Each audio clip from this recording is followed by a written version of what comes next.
Back injury keeps Corey Seager off Dodgers NLCS roster. Los Angeles. The Los Angeles Dodgers swept their way into the National League Championship Series.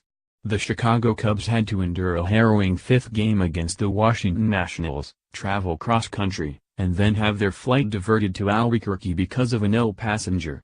They arrived at their hotel Friday afternoon, some 13 hours after they left Nationals Park. And yet, the Cubs gained a significant advantage before Saturday's Game 1. The Dodgers left shortstop Corey Seager, an all-star who hits in the second spot in the order, off the roster for the series because of a back injury suffered Monday in the third game of their division series against Arizona. "This sucks, to be honest," Seager said before the game at Dodger Stadium. "Obviously you try to be the best teammate that you can right now, try not to be a distraction." Seager's injury came on a slide at second base in the first inning of Game 3, a play he called a very normal slide. He remained in the game, but woke up Tuesday morning feeling extremely stiff.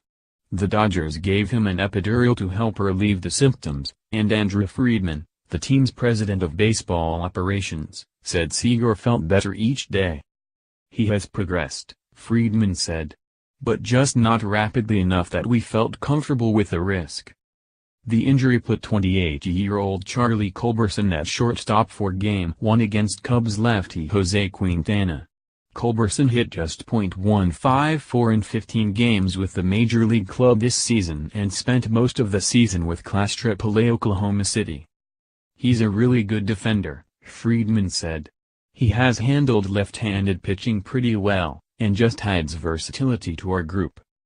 The Dodgers could also use Chris Taylor, who started 10 times at shortstop, or Enrique Hernandez, who started there 16 times, as replacements for Seager in this series. Both have been valuable utility players for Los Angeles over the course of the season. Taylor hit .288 with 21 homers in 140 games, and Hernandez hit just .215. So removing Seager is a significant blow for a team that scored 52 fewer runs than the Cubs over the course of the season.